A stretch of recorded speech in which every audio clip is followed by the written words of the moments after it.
Hello again, Kate Brown Pernia for Why Not a Hat? Well, happy spring. We've got some really warm weather here and my strawberries are beginning to bloom outside, so I thought I'd wear one of my vintage pieces. Well, actually, it's not really vintage, it's just vintage Katrinka. One of the hats I made when I was still in millinery school. This particular straw, I believe, is wheat straw braid, which I bought in a straw dealer down in Soho back in the early 80s. Anyway, I don't even know if you can get this anymore. I have not seen it in many years, but it's a great straw and I love this hat. It's continued to be one of the favorites whenever I do a hat show. So I was walking home from the dealer in Soho back up to my apartment on the Upper West Side in Manhattan, and I happened to walk through the Flower District. Back then, we had all these different neighborhoods in New York City that were known for particular things. For example, the Millinery District and the Garment District. Well, they also had a Flower District. And I walked through one of the shops and found this wonderful sort of, I don't know what you would call it, a group of strawberry plants all sort of strung together. Of course, they're not real, they're artificial. But they were so pretty, and I thought, wouldn't that look pretty on a hat? So I went home and made a hat and put the strawberries on it for a nice spring hat. Now, one of my subscribers asked me to show you how to block a boater hat. Well, first let's talk about what is a boater.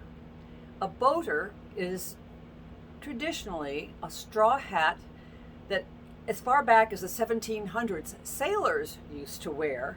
It's composed of straw, but it has a flat tip to the crown and a flat brim. If you want an example today, take a look at pictures of the gondoliers in Venice, Italy. They still wear boaters. Well, how do you make a boater?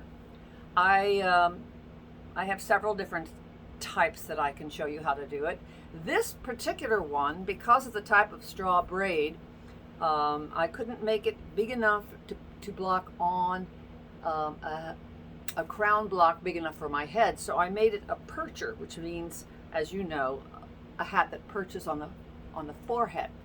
So let me focus the camera on the table and we'll talk about various types and how you can block a straw to make a boater. Now, like I said, I can't find this particular straw anymore, so I thought we would try something. I had a group of these Visca bodies. Visca is actually not a real straw. It looks like straw and it has a crisp texture of straw, but it's a rayon fiber. It's pretty easy to block though, and I'm going to show you how to do it. But let's talk about some crowns first. To make a boater that would fit my head, you could use a crown block like this, which is shaped in the oval shape of a head. I've covered it with some tape because there's some ridges here that I wanted to hide. And then there's also a larger one, a deeper crown. You could do something like this, or to do the type of boater that I am wearing, you could use a round bowl. I don't remember what exactly I blocked this one on because, like I said, I did it many, many years ago. But this is a little salad bowl that I've used as a hat block many times. That would make a nice little crown too. So today I'm going to use this one. So let's get started and I'll show you. I'm going to turn my iron on here and hope that it doesn't turn the lights off. What I'm going to do is take this Visca straw and wet it. Just my spray bottle with water.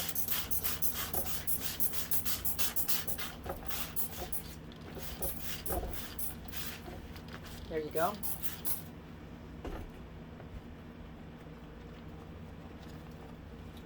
Now I have plastic underneath here. I just didn't want to melt the plastic, so I'm going to use the muslin there. And what I'm going for is to try to get the center of the hat body onto the center of the hat. I'm just going to pull it gently. You don't want to tear it because, like I said, it's a fabric. Here we go.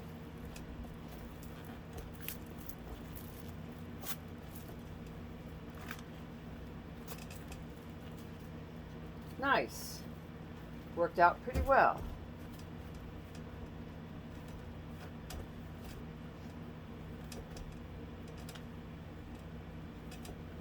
Now I'm going to grab another, well, I'm going to use a paper towel since I don't have a piece of muslin handy.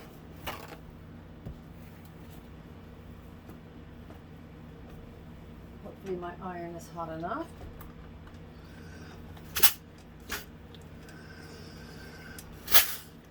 I'm using a cloth over this just in case there's a little sizing in this straw body. You don't want to scorch it.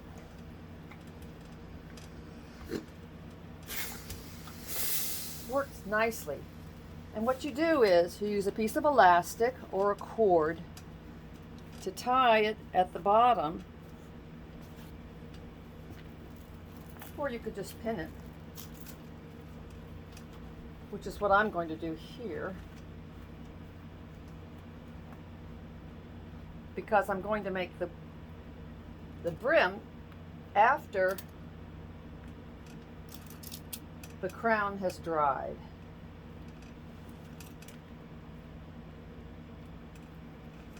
The main thing is you want a nice flat top.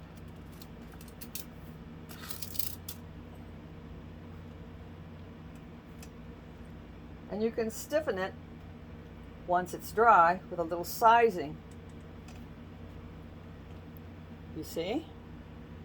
Now I'm just going to sit it up here and let it dry. But in the meantime, I've already done another one so that we can move on to the next step. Here's a straw I've already blocked. As you see, I cut it off. And what I did was I took what was left of this straw and then slid it back down over the block. And what I'm going to do is just iron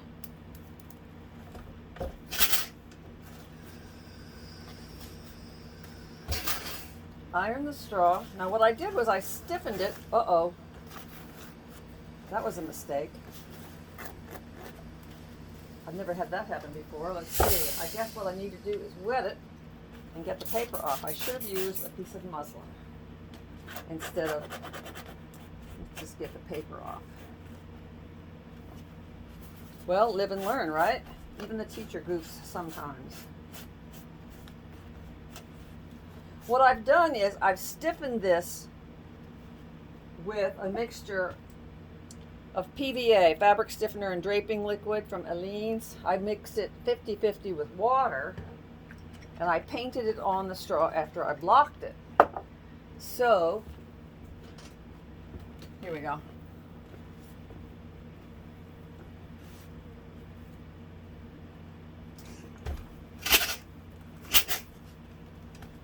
So you get a nice stiff brim.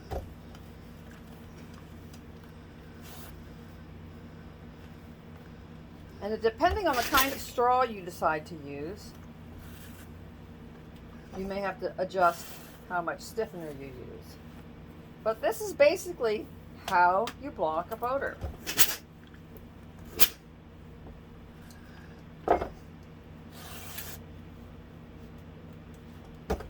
My iron just cut my lights off, so I'm going to have to turn it off.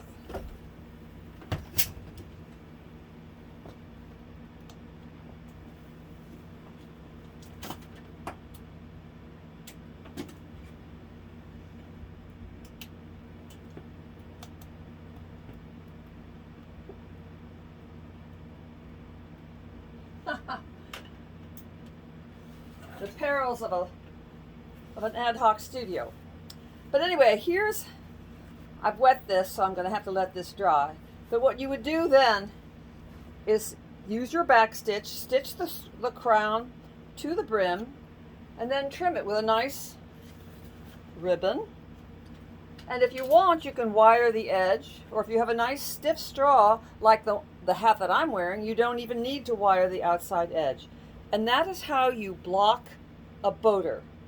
So I would encourage you to give it a try. Find yourself a nice straw body and either a brim block, a crown block, or a nice bowl that is a cute size, and go for it. So happy hatting, and why not a hat?